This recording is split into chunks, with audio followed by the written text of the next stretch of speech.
Far too many people complained how Bombay Velvet doesn't fit with Anurag Kashyap's oeuvre. That his biggest strength is a sense of reality that he brings to his films. I assume these people think that Kashyap's oeuvre consists of Gangs of Wasipur and Ugly. Of course, those are great films. But their strength is not their realism, but the magic elements Kashyap adds to these, like the climactic sequence of Gangs of Wasipur and the uncle celebrating in Ugly. But an equally important part of his oeuvre is No Smoking, a brilliant Noir adaptation of Stephen King's Quitters Inc. in the unreleased Punch, one of the darkest Noirs ever made. Yes, Bombay Velvet is not the first Noir Kashyap has offered, though this is the most hard-boiled of them all. This time around, Kashyap has taken the genre conventions more seriously than before. The story is secondary.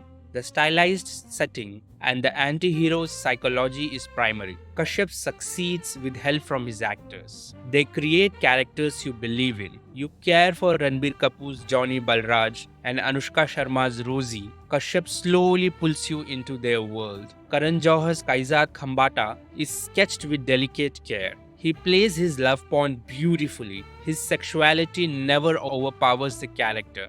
Though I wonder how different this character would have been if Nasiruddin Shah had played the role as Kashyap originally planned. The Bombay of Bombay Velvet is beautifully detailed. This is not the real Bombay, but an imagined space that is as hyperreal as possible on film screen. I mean, have you been to Disneyland? Is that a real place? This Bombay references Tiger Nadia and Raoul Walsh, but in a strange loopish manner also references others who have referenced them. Those references are not important because they anchor the film in a time, but they are important because they anchor the film in a style of filmmaking and a way of reading the text. The jazz-influenced soundtrack and background score adds to this hyperreal Bombay. Amit Trivedi has created some wonderful 60s music for the film. Feels original even when it is derivative. The left versus right playing out on the streets of Bombay is completely missing from this film. And rightly so. This film looks at those who decide the fate of those on the street without bothering to check with them. Those masses can make their appearance in other films. Bombay Velvet is not that film. This one wants to look at the mannerisms, even politics, of those who inhabit a more exclusive space reserved for the elite.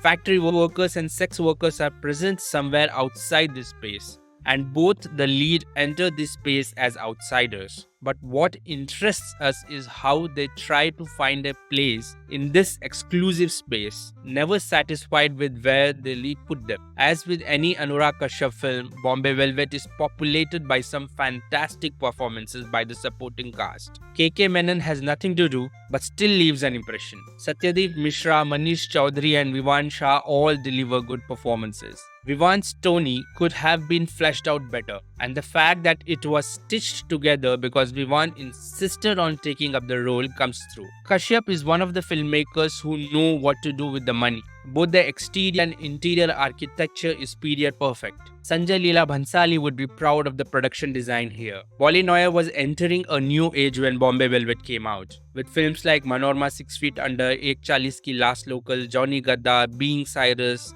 Mithya, Talash, Lutera, various subgenres of Noir were taking root. But this film failing put an end to those for the time being, and Kashyap may never again get the kind of budget to showcase how well he could use money. This film may not have worked when it came out, but give it a shot now and you may just fall in love with it. This is still not a cult classic, but maybe it will be one day. Like, share, high five, subscribe, let our channel thrive.